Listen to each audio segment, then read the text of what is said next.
6 to order. We have a quorum. All members are present.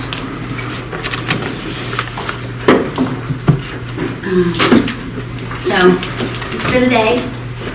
Been at the courthouse all day at the hearing, and we're not done. So,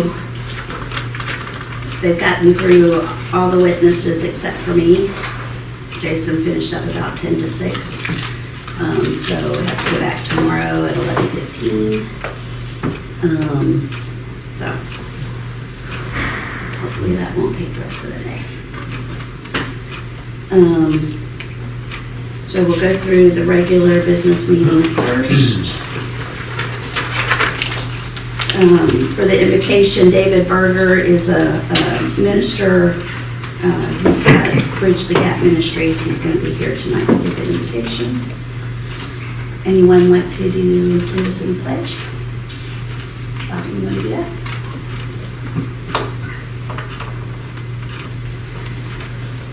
We'll have the Arbor Day proclamation. There's no one here to accept that, so we'll just read it, put that into the record. And then Kelly McElwain's going to be here with some of the Run the Reagan folks to present, do some presentations for Run the Reagan.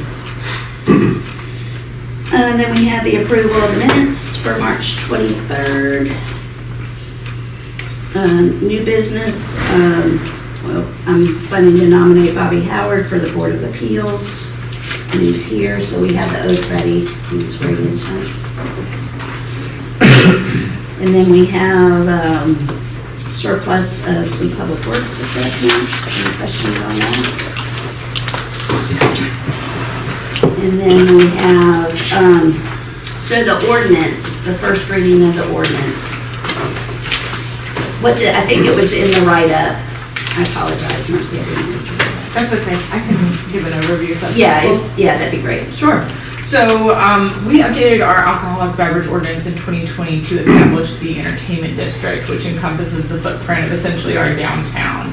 And the design of that is that folks would be able to purchase an alcoholic beverage from a vendor in the district in an appropriate container and be able to walk and experience everything we've built in the downtown, both at that point and as we continue to grow. We did an update last summer to expand the boundaries to include our Greenway downtown loop so that you could walk from Crooked Can and kind of meander as it feels natural to do so. And then we added some additional pieces to clarify the appropriate containers. So it has to be 16 ounces or less, non-glass, and it has to have a sticker affixed to it that is distributed and purchased from the city by those businesses. Our recommended changes that we're putting in front of you for the first time this evening and requesting a waiver of the first read and a second read and vote at our second meeting in April would clean up some language to match, but essentially allows someone in the downtown who is attending a permitted special event to purchase their beverage from a vendor as part of that event and enter and exit that event. So if I'm visiting someone, it's my first time in Snellville, or you have someone who is their first time trying out the entertainment district, they could purchase a beverage both in the special event or in one of our licensed businesses. And I think from a cohesive experience and positive experience in our downtown, that achieves what we are seeking to do, which is give people the flexibility to experience everything we have in the district. So that's like buying a margarita at Taqueria. the taqueria and going to a concert. Yeah, so currently, under current code, you could buy a beverage from any of the licensed establishments in the Grove and take them into a permitted special event, but you could not purchase an alcoholic beverage in a special event and take it out. Okay. So let's say I come with someone and we're having a great time at a concert or an event or the farmer's market, and we purchased an alcoholic beverage there and we want to finish that last little bit of an alcoholic beverage and go get dinner downtown in the in the Grove area of downtown, that would not be permitted. So we're kind of just matching that up. And the other piece that we were cleaning up is really just consistent language on that 16 ounces and less, no glass container with a sticker, and also establishing the maximum number of beverages someone could purchase at a time, which is 2. Previously, it was 2 inside a special event with the idea that, if you go stand in line, you want to be able to purchase 2, go back to your seat, maybe for somebody who was holding your spot and you got in line. And it was 1 under the entertainment district generally, so we're just matching those up to allow maximum flexibility with what we've set as kind of a threshold previously. Yeah, it's just kind of weird that you could buy something at Crooked Can and walk into the green, but you couldn't buy from somebody on the green and walk out. It didn't make any sense. So that's what that is. And then for our new council members, have we done something with the first read before? You understand how this works? So just to review, in the city, for the city of Snellville at least, it takes 2, something's gotta, when we're changing the law and ordinance, it has to appear on our agenda twice. So the first time it shows up, it's just the first read. I read out the title and then ask for a motion. And the motion is we just waive the first reading to, and have the second reading. Sorry, I'm gonna be a little slow tonight. 427. On, yes, April 27th. And then that's when we do the second reading in the public hearing. So the motion is to waive the first reading of ordinance 2026-01 and place it on our April 27th agenda.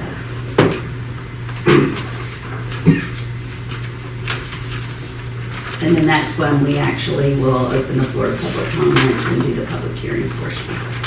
Or this isn't a public hearing, but we could.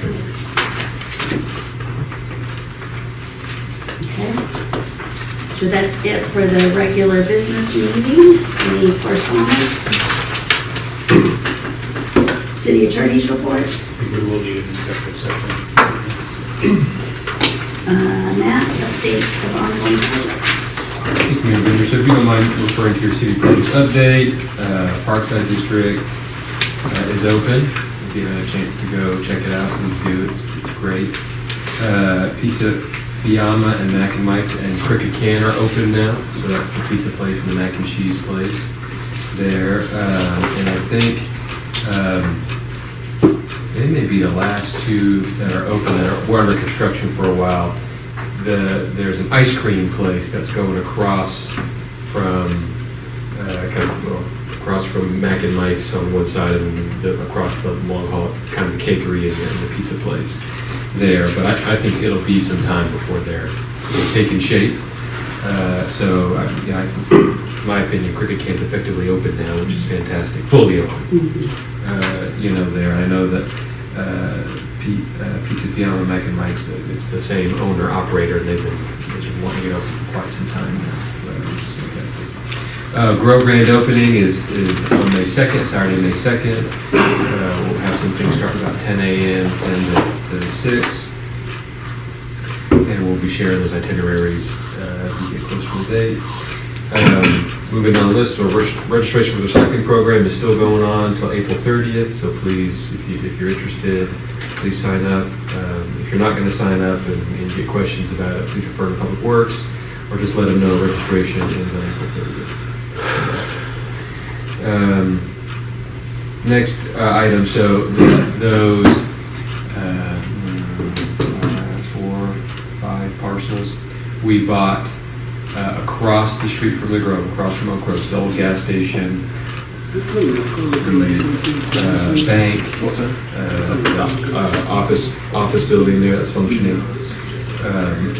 For that property, for that project, the first step that we're going to take is hiring an engineering firm to help us with a few things.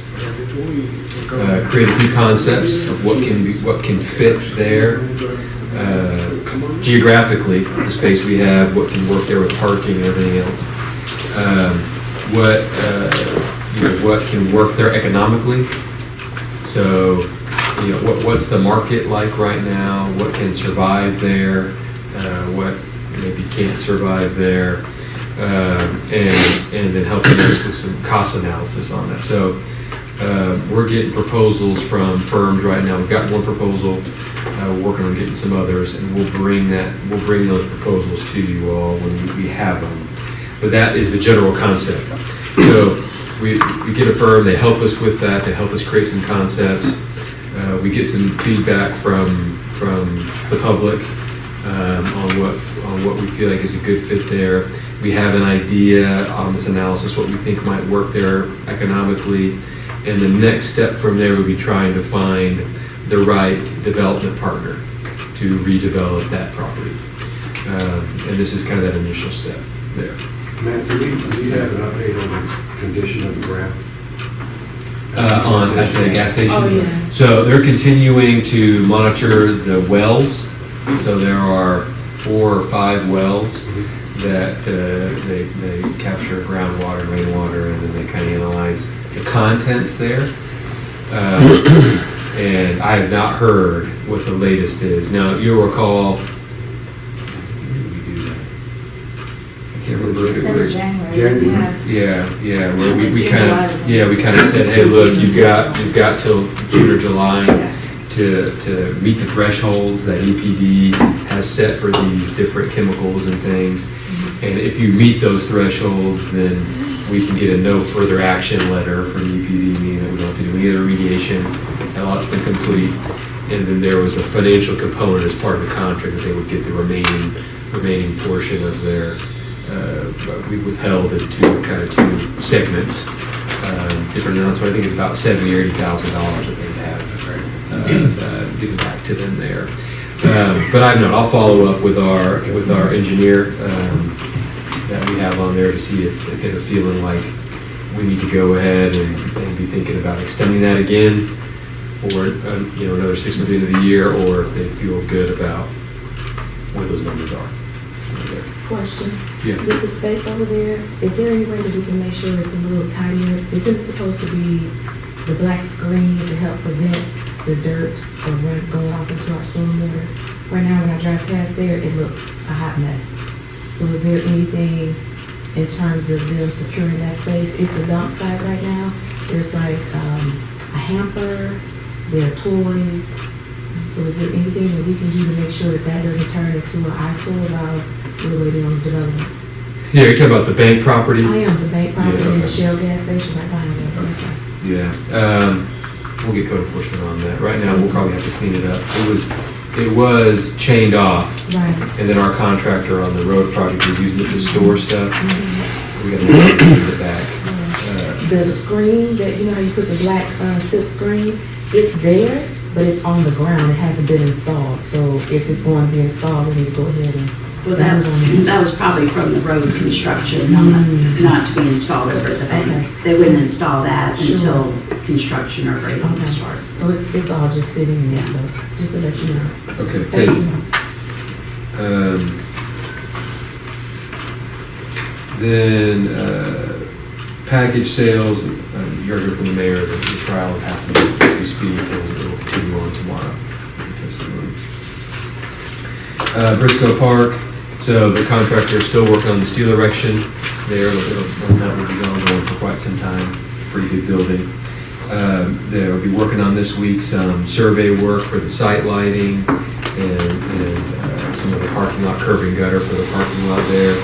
And we'll also be working on pouring the 2 vestibules. So you'll recall at kind of the long entryway, there'll be a vestibule, and you'll be able to see to the back of the building where there'll be another one. So they're working on 2 concrete pours for that right now.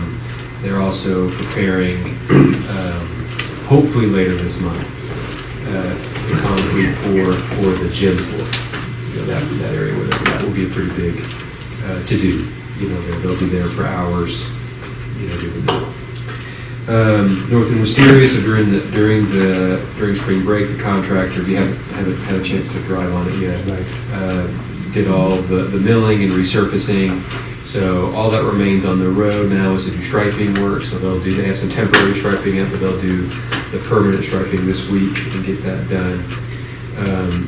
They're still working on some of the lighting, the site lighting there. They'll need to get that energized and some of the landscaping. But really for the traveling public, it's for all intents and purposes it's done.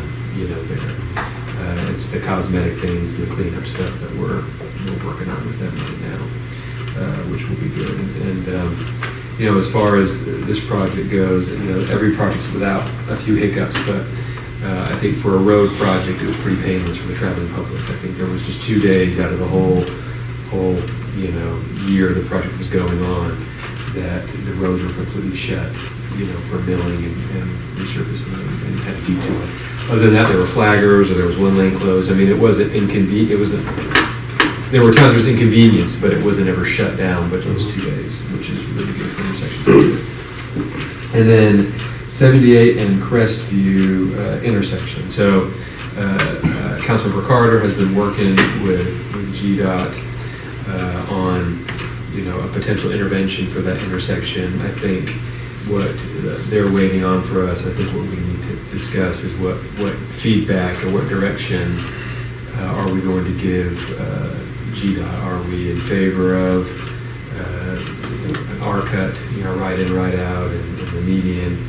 Yeah, it's not even an arc. Yeah, it's not R cut. But It's just a median. Yeah, or are we, you know, well, that's what they've offered us. The signal, they're not offering the signal, they're offering this median intersection right in, right out. Or would we rather them just not do anything with it and leave it as is? But we've got to give them that direction on what we do. Do you have a timeline? Tell them to give direction? Yes. Now. I mean, I think we've been talking about it for a month probably, or maybe longer than that. And I was told that this is January, February, Okay. that they had money available to put in the median strip, but that if we didn't react in time and manner, that money might go away.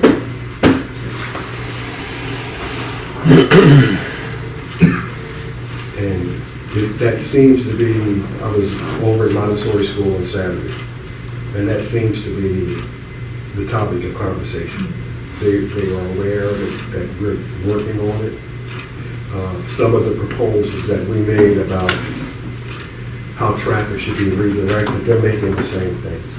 They actually want people to do it. My concern is that if we do nothing, that there are going to be more accidents. And eventually someone else is going to be killed. My concern is if we do what they propose, that it's going to be worse than what we have now. Because if you look at it, all they're doing is putting a median down past both Crestviews. So it's going to start about, I can't tell on the map, maybe 15, 20 feet to the east of the Crestviews. And it's going to run down past the right in, right out that's at the lower part of Fratelli's and that other business there. And so what that effectively does is anybody coming from the city, coming out and wanting to turn into Fratelli's shopping center, or they'll be able to turn into the Montessori. They won't be able to turn into that business that's there between those two. And they won't be able to turn into Fratelli's. And there's no turn lane cut. So you just have a median that goes up and cuts off. And what I think people are gonna do is they're gonna either stop in the left travel lane and figure out how to make a U-turn, or they're gonna turn into that new Marathon station and then cut through the parking lot to get out on Crestview. Essentially, you've turned off all left turn traffic onto North Crestview. I said south, North Crestview. And people are gonna still turn left. So I think it's just gonna make it, I think we're gonna have more problems. The U-turn is more dangerous than the left turn. No. My point is that people will adapt. Yeah, they're going to be inconvenienced. Oh, I've been coming this way up all these years. Yeah, fine. But people have to relearn what they're doing. I mean, this is about safety. Yeah, there are always going to be people who are going to try to take the shortcut. I agree. I just think we're in a bad point to say we're going to do nothing. And I don't mean to be, well, when I first started this project, I was told it wasn't going to go anywhere. That this has been a concern for years, and it's pointless to get started on it. And it looks like that's where we are now. Well, I just, and I don't, what I'm upset about is that the DOT is not allowing what needs to be done there, The traffic. the traffic light. I just, And what was the reason why they said no more? Right. The traffic light, what they have are warrants. I'm getting too technical. But what they've done is they've done a survey on the traffic on North Crestview and South Crestview and the traffic on Highway 78. Both streets have to come up to a certain standard.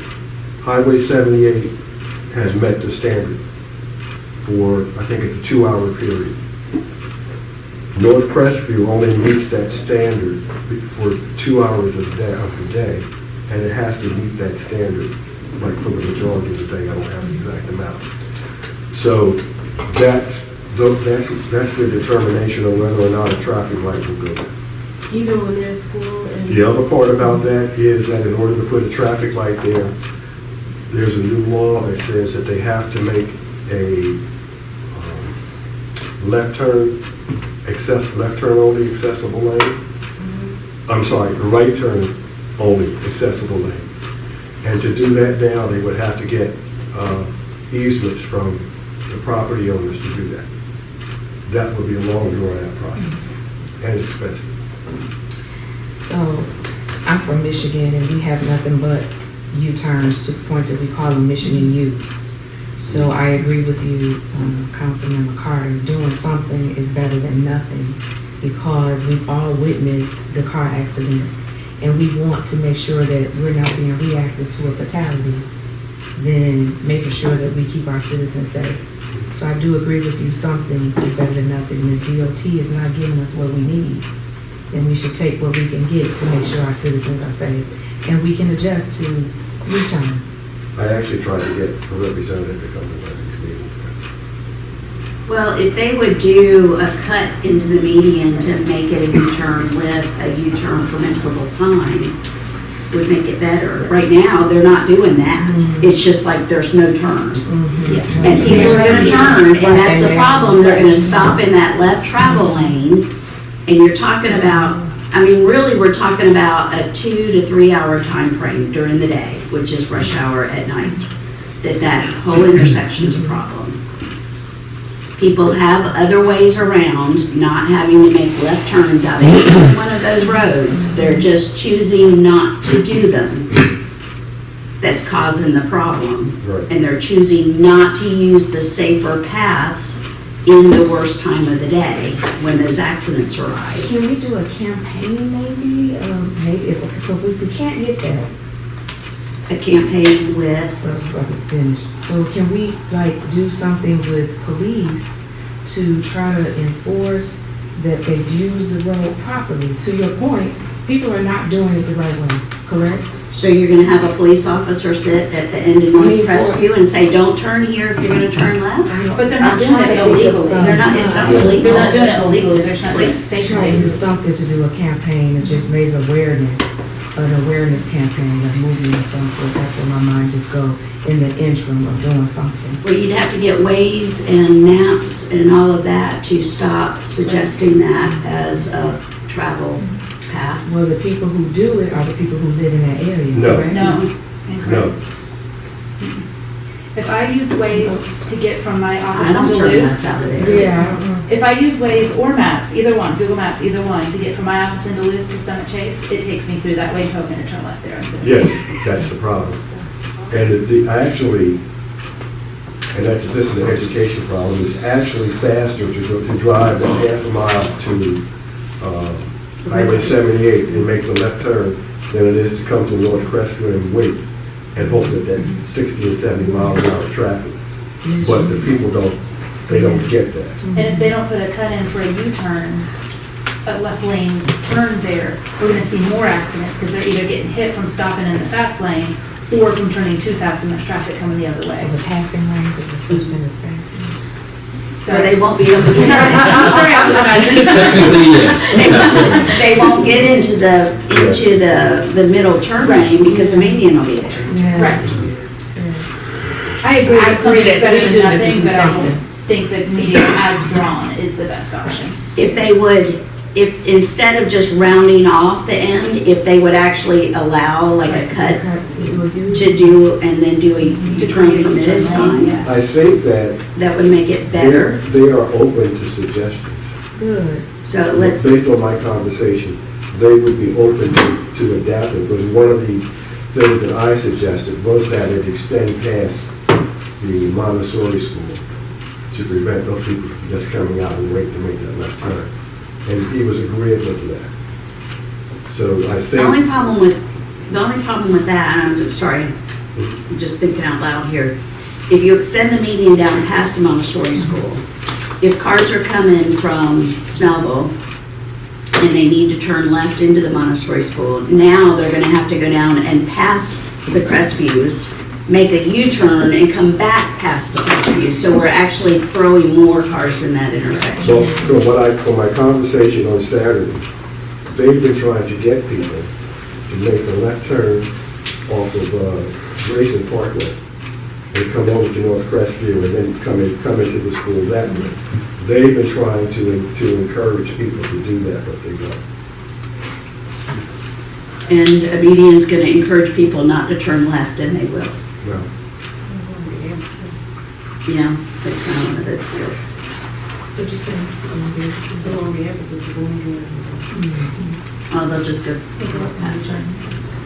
So can we entertain a conversation with them? Councilman Carter, you said that they're open with the Yeah, meeting, they just and maybe need- just give them they the just- mission Direction. direction. They just need direction from the I city mean, manager. I agree with Mr. Lee too, it's just, you gonna have to, they'll tear their car up enough. Or, I mean, it's really not, you gotta start somewhere. You can still have the light with the Michigan meeting, if you start with that, well, it's not Michigan. With the Snellville U? But that's what we have to develop up north, is that it's just become accustomed to what you do. You can't turn left, you can't, so you have to go down and turn around. So I understand what she's talking about, but if you start there, you can also even add a light there later. Well, that was the proposal, that if the median strip didn't work, then the traffic light is the next stop. Okay. All right. Also, I think the happy median is definitely doing the cut through. If we can, If they do the cut through, they do we the can median. request that, they can have that conversation with the city manager, and I think it'll get done. That's concrete Yeah, use. I'll draw what I'm thinking, and then we can talk about that one more time. They We'll had that just send same out thing on email. Stone Mountain Highway. Yeah, we'll They just, have one of those cut throughs on Stone Mountain Highway right before you get there, but if you do not do that cut through, you're going all the way down. yeah, Yeah. yeah, That affect the businesses over there. all right. And then you can talk with them and see, Okay. all right? But I appreciate all of your tenacity on that, for sure.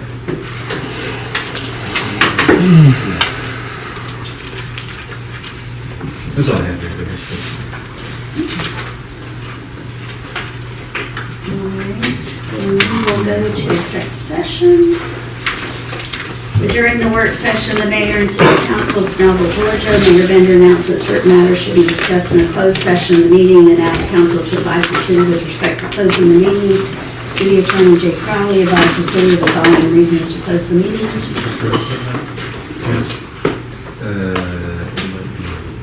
Turn into lawsuit. Okay.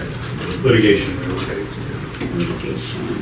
To discuss pending and/or potential litigation, settlement claims, administrative proceedings, or other judicial actions which is exempt from the Open Meetings Act pursuant to OCGA Section 50-14-21, to authorize negotiations to purchase, dispose of, or lease property, authorize the ordering of an appraisal related to the acquisition or disposal of real estate, enter into a contract to purchase, dispose of, or lease property subject to approval in a subsequent public vote, or enter into an option to purchase, dispose of, or lease real estate subject to approval in subsequent public vote, which is excluded from the Open Meetings Act pursuant to Section 50-14-3